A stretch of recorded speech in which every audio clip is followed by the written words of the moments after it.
Life is not easy for any of us. We must have, persevered. And of course, above all, confidence is what we need. We must believe we are gifted for something and that this thing must be attained. Above all, the heroine of your life, be the heroine of your life and not the victim. Be a first-rate version of yourself, not a second-rate version of someone else.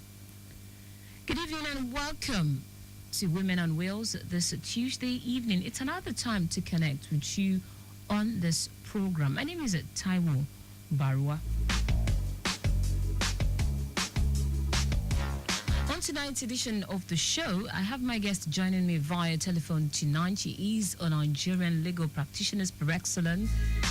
And prior to obtaining her law degree from the prestigious University of Oxford, she studied economics and management at the University of Bristol and graduated with a first-class honors.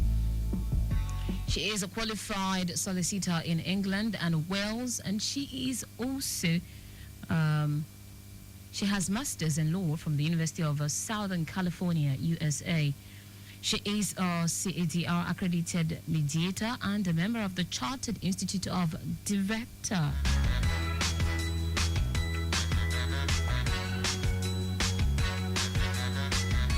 My guest on the show tonight cut her legal teeth as one of the top law firms in Nigeria. That's Olaniwa Ajayi, specializing in oil and gas matters, among other transactional legal work. After leaving Olaniwa Ajayi, she joined Campus Mentis Legal Practitioners, where she has excelled as a skilled litigator, solicitor, and arbitrator, and has risen to become the managing partner at Campus Mentis LP. She has acted as a sole arbitrator in several cases involving real estate, leasing, and housing matters. She is poised to reach the peak of the legal profession in Nigeria and beyond within record time. She is a strong advocate of gender equality, improving the welfare of young lawyers in Nigeria and promoting the cause of justice.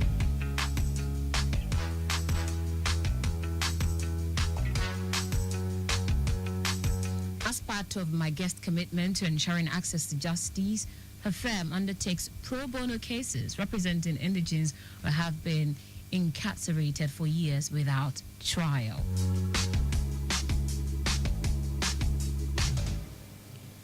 I'm sure you must be wondering who my guest is, but then certainly I will let you know in a bit. If you're just tuning in, the program is Women on Wheels here on Lagos Traffic Radio 96.1 FM. This program is brought to you by Elizabeth Toyota Nigeria Limited, the sole distributor of the Toyota automobile brand in Nigeria.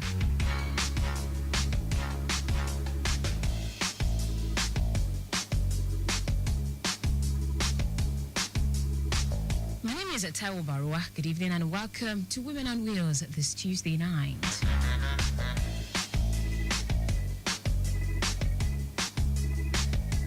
Omonikiovo Daffy Akpede is my guest on the show tonight, and she joins me via telephone. Good evening. Hello, good evening. Good evening to you. How are you today? I'm very well, thank you. I'm glad to be on the show today. Good to have you join me. So I just read out your, bio, and I'm wondering, who is Omonikiovo? I mean, that was quite interesting as a legal practitioner. Can you tell me more about yourself? Yes, thank you, Ms. Baruwa, for having me on the show. It's good to be here. Sometimes when they read the profile, I'm not sure if it's even me myself, but obviously it is me. So yes, my name is Omonikiovo Daffy Akpede. As you said, I'm a lawyer, but I don't think of myself just as a lawyer. I think of myself as a business person, as an entrepreneur. Because, when you run a business, yes, whether it be law or any other business, you're first a business person, you're first an entrepreneur before the profession, because the business has to make money, right? Sure. And so, I mean, with my background in economics and management, that has really helped me, in the business world, in running an organization, in running a firm. Some people ask if I've always wanted to be a lawyer. Maybe. My dad was a lawyer. My grandfather was a lawyer. Oh, so I see. It's legacy for us. Okay. to continue the trend of having a lawyer in the family. And, that's just a little bit about me. The other thing that people don't know about me is I was almost an athlete at some point. I used to run short distance, 400 meters, 200 meters. I still run now, but obviously not professionally, but just for leisure and to keep fit. Okay. But then, why did you stop that? Well, as you read from my profile, I was in England at the time. It was blistering cold, and my mother said she didn't send me there to die, so I decided to focus on my academics. All right, then let's focus on your legal career now. How did it start for you? Of course, it's a family thing, but then how was the journey like for you? So yeah, as I said, I didn't start out, going to study law. My first degree was economics and management. I really enjoyed economics when I was in secondary school, and I thought it was, important to have that foundation. I believe, wherever you are, whether as an employer or as an employee, it's important to understand the economics of what you're doing, the business aspect of what you're doing. I think it makes you think creatively and think of ways you can improve your organization. So I started off doing that, and then I went on to study law. I was called to bar, Nigerian bar as a barrister and solicitor of the Supreme Court in 2015. And then later on, I decided since I'd been in England, I would like to also qualify in the UK, and I did that a couple of years after my call to bar in the UK, in Nigeria. I worked in Lagos initially. I worked in a big law firm specializing in transactions, but then I wanted to cut my teeth really in dispute resolution, so litigation, arbitration, and so I pivoted to, another firm which would give me that, and that has been my experience. Right now, I've risen to become the fellow of the Chartered Institute of Arbitrators UK, and I've done quite a number of arbitrations under my belt, both as counsel and as arbitrator, and also as litigator. So I go to court. Basically, the whole gamut. I do some company secretariat work for some companies that I'm the company secretary. So it's a very busy, I would say, very busy time for me, but I enjoy it. An amazing and impressive CV, I must say. But then let's now come to, the bone of contention here. The program is Women on Wheels. Here we focus on how best to, improve the women folk out there, what the women are doing right or doing wrong that we want them to do it the right way so they can actually get better. Let's talk about our society and the law. What do you make of the laws in our society and the women? Yeah, so as we know, our society is quite patriarchal. There have been improvements over the years to try and change some of the issues we have with gender violence, with equality in our society. But always more can be done. We have the Violence Against the Persons Act, which was passed sometime in 2015, which was a way to help not just women, but people that are disadvantaged in our society, so children, minors, people that have been abused. Yes. But the point is that I always say to people, the laws may be great, but it's the implementation of these laws. Absolutely. Human beings have to implement these laws. Sure. And I also say that charity begins at home. So some of the things that we're trying to implement on a wider scale, whether at federal or state level, we need to also inculcate it in the family. In the family, women need to be seen as equal to men. They need to be seen as people that can take on tasks, which are not just domestic tasks, but tasks that are intellectual, whether as a lawyer, as an engineer, as an accountant, as a business person. People need to see women in those positions and know that we are capable of doing those things as well. So I would always say we start with the family. Family is the smallest unit of society, and then we work our way up, to the bigger communities. Looking through your profile, I figured out that you do a couple of pro bono cases. Walk me through your profession and how you have been able to help, women, the girl child, considering the Nigerian judicial system. Yes. And you're quite right. As you know, we have what we call awaiting trial, man or woman, and it's a big bane of our criminal justice system. And I thought it was very important, as myself and as my firm, to be part of the solution and not just complain. Because for too long, as members of the public, we complain a lot about the government, but we don't do anything as well to try to change the situation. So I thought it was important. We've had situations, I'll give an example that happened recently. We had situation of a young lad, it was a minor in this case, who was in prison for over a year for stealing a chicken. And why did he steal the chicken? His boss, who he was working for to care for the chicken, he was, a hand on the farm to care for the chicken, didn't pay him for 2 months. And so he decided to take, the chicken in as compensation for the work for the money he hadn't been paid. And so the boss had him arrested. So things like that, we've intervened, offered legal representation, and that young chap has been allowed to go back home. So these are some areas where we really tried, and even from the women aspect, the same situation. We've had times where women are in prison, and once women are in prison, it affects the family unit. So children aren't as well taken care of. So many issues that is involved once you have women that are incarcerated for maybe lengths of time that are longer than even if they were convicted, because they've been awaiting trial for so long. So we've intervened in certain in those scenarios to try and not just decongest the prison, but to help the women folk and those that are disadvantaged in our society to get legal representation. Across board in this part of the world, you mentioned earlier that it's a patriarchal society, and it's safe to say that in some part of this country, women get marginalized a whole lot, right? In some fields, in some businesses, women get marginalized. Tell me about the legal profession. Do women get marginalized?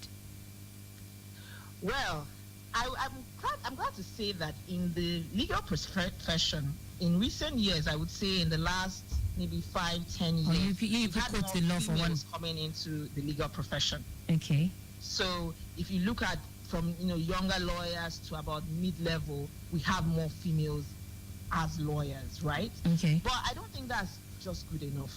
We need to also have females that are getting to the zenith of the profession, whether becoming judges, whether becoming senior advocates of Nigeria, whether becoming, big general counsel in big organizations, right? So we're seeing some of that filtering in, but it's not enough. And, one of it's my profession and I love it to bits, but one of the banes of my profession is that people still call women gentlemen of the bar.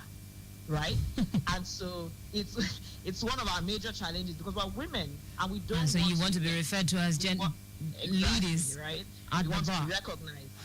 Exactly. So it's changing in some places. I would say in Lagos State, for instance, where we're talking about the female judges are happy to be called my lady instead of my lord, which is the traditional way we've addressed all judges. Okay. So even in Lagos, they're recognizing that yes, we do have females, they are judges, and they are not men. So why are we calling them my lord, right? Oh, wow. So the change is slow. I would say the change is slow, but it's coming. Has there been any point in time you felt the need to throw in the towel being a legal practitioner in this part of the world? I think you wouldn't be doing a great job as a professional and as a business owner if there are moments where it's difficult, right? Okay. So there are moments where it can be overwhelming, either because you have a difficult client, or you have a case where you've lost the case, because that's the part we don't talk about, right? As much as it's great to win cases, there will be some losses. And so that can sometimes be demoralizing. But I always say to women, look, it's not the end of the world. Okay. You learn more from even losing than you learn from winning. Because if you win, you don't analyze the situation. Sure. You don't analyze, what could I have done better? Did I have any fault? What input could I make in the future to make this case stronger? But when you lose, you do all of that analysis. So I always say, it's not about losing, it's about what you learn from losing. All so right. yes, there have been times when it's been hard, it's been difficult, but I always remember, put that at the back of my mind that it's okay. You don't always win. It's about learning from that situation. All right, then the voice of Emo Kenyovo, Dafe Akpede, who is a CADR accredited mediator. The program is Women and Wheels here on Lagos Traffic Radio 96.1 FM. Quickly, let me tell you that most of the roads we're tracking at this time are looking very appreciable. A lot has changed since, 6:55 or thereabout when I told you about Ikuru Road and some other areas. But then I can tell you for a fact that it's looking a lot better now. Let's just keep it within the speed limit moving around Lagos at this time and look out for pedestrians. All right, Mokinyovo, let's continue with our conversation.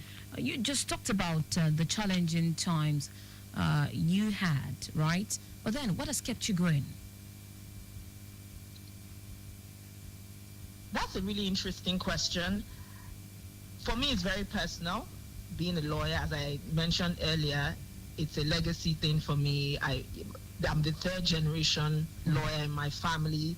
My grandfather was the first educated person. My paternal grandfather was the first educated person in my lineage. Okay. And he educated himself and paid for himself to go to ABU, Ahmadu Bello University. And for me to be here today, I think I stand on the shoulders of, I believe I stand on the shoulders of the great people that have come before me.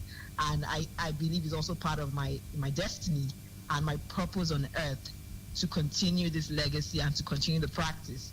So even when it's, the chips are down, I always remember the stock of which I come from. And it propels me to be better and to build on that legacy for a greater future. So we see some scenarios play out in some areas, and people will say, is it because she's a woman, that's why you're treating her that way? Or is it because she's a woman, that's why you're handling the case that way? Have you ever lost a case because you're a woman? No. Actually, I have the opposite reaction. Okay. Sometimes when you're a woman, obviously you can be underestimated. Okay. And I always say underestimate women at your own peril, right? Yes. So when you're a woman, they might look at you and say, oh, she looks very meek, she looks lovely. But be confident, be bold.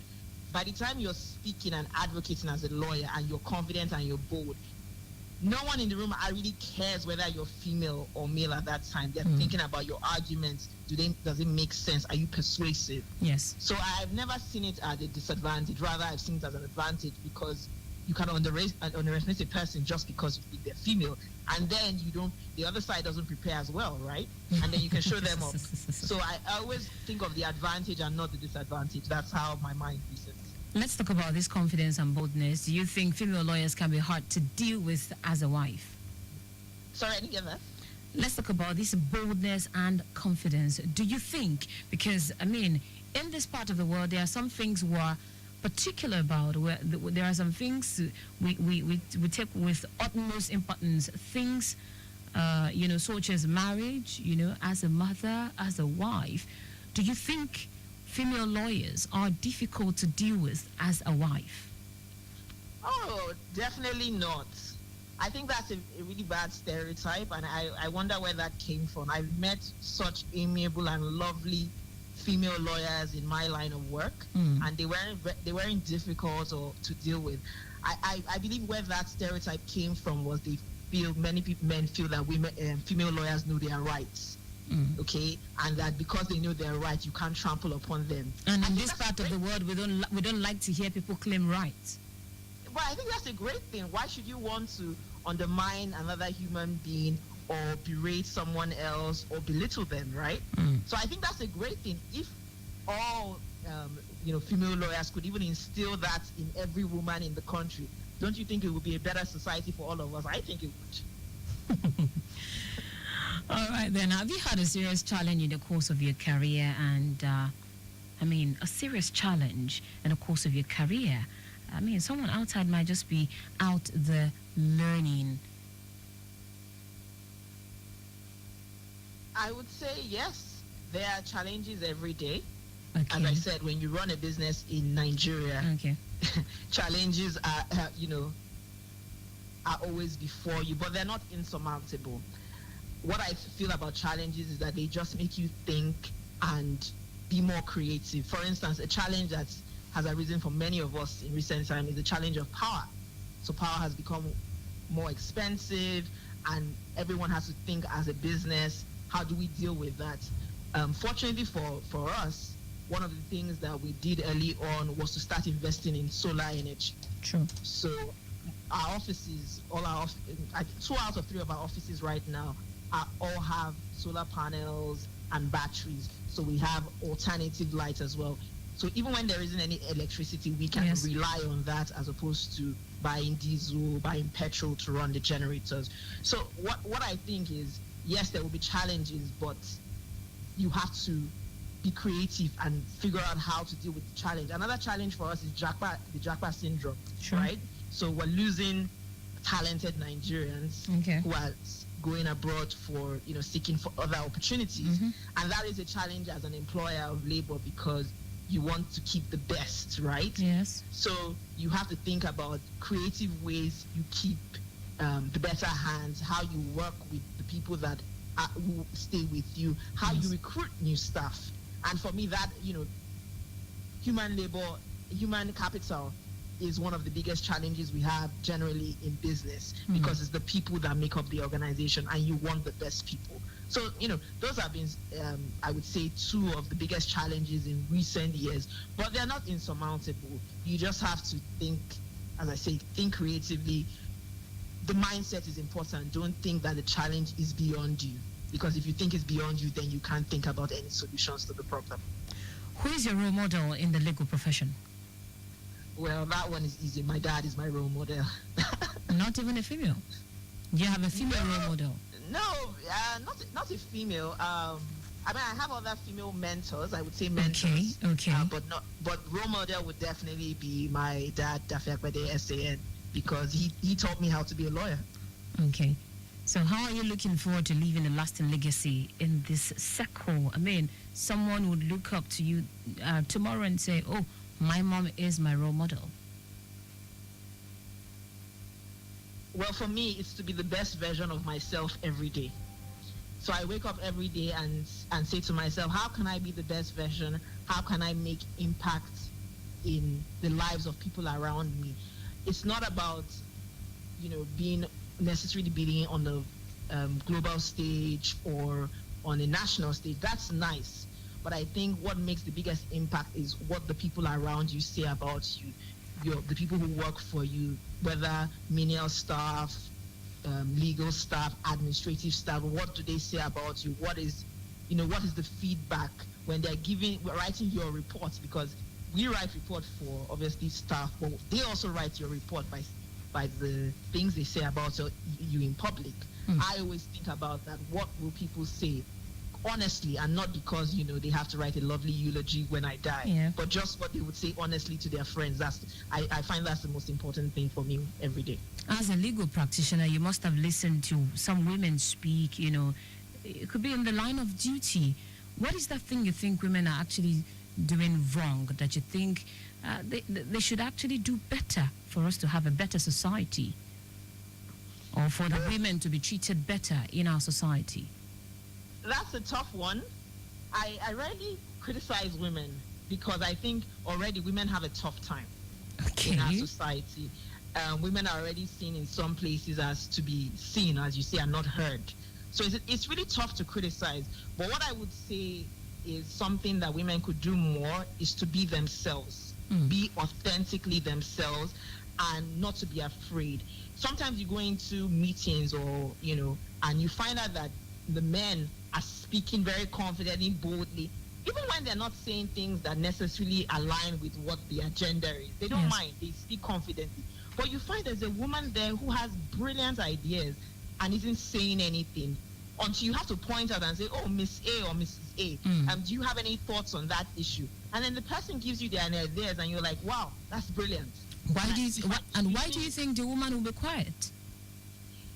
Women overthink things. We want it to be 100% perfect before we say anything. It doesn't have to be. It's okay if it's 60, 70%, reasonable. Say your mind, speak your, say your views, because men don't have that same inhibition. In fact, I was reading an article that said that, when men are only about 30% or 40% qualified for a job, they will apply for a job. but women want to be 120% qualified for a job before they apply. So we're shooting ourselves in the foot. We leave it at that. We leave it at that. But before I let you go, what will be your parting shot to women out there in just 30 seconds? Right. My parting shot, my parting take would be bold, be confident, be authentically you.